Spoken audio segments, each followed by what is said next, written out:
आपल्या सर्वांचं बुलेटिनमध्ये पुन्हा एकदा स्वागत। बातमी अहिल्यानगरमधून। अहिल्यानगरमध्ये महिला बस वाहकावर हल्ला करून तिचा विनयभंग करण्यात आला। पाथर्डी तालुक्यातल्या तिसगाव बस थांब्यावरची ही घटना आहे। एसटी बस चालकाला सुद्धा लाथाबुक्क्यांनी मारहाण झाली आहे।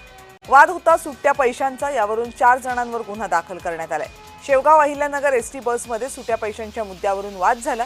4 जणांनी महिला वाहकाला मारहाण करत विनयभंग केला। यावेळी मध्यस्थी करणारे बस चालक त्यांनाही बेदम मारहाण करण्यात आली। मुख्य आरोपी ऋषिकेश मरकड याच्यासह 4 जणांवर या संदर्भात गुन्हा दाखल करण्यात आलाय। या संदर्भात आपले प्रतिनिधी गिरीश रासकर आपल्याला आणखी माहिती देतील। गिरीश, नेमकं काय झालं? नक्कीच अहिल्यानगर मधील शेवगाव अहिल्यानगर एसटी बसमध्ये सुट्ट्या पैशांच्या वादामधून महिला बस वाहकाला मारहाण आणि विनयभंग केल्याची घटना काल घडलेली होती। तिसगाव बस थांब्यावर आपल्या गाडी थांबली असता एसटी मध्ये प्रवाशांना सुट्टे पैसे देत असताना ऋषिकेश मरकड नावाचा एक तरुण बसमध्ये चढत असताना त्याचे साथीदार आणि त्यांच्यामध्ये बस वाहकांमध्ये जे आहे ते वाद सुरू झाला।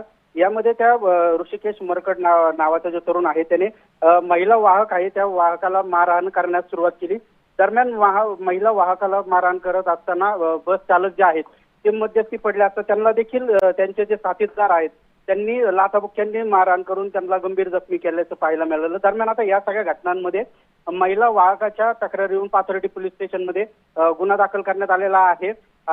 सध्या विनयभंग आणि मारहाणीचा गुन्हा तसेच शासकीय कामात अडथळा आणण्याचा गुन्हा जो आहे तो दाखल करण्यात आलेला आहे। धन्यवाद गिरीश, तुम्ही दिलेल्या सगळ्या सविस्तर माहितीबद्दल।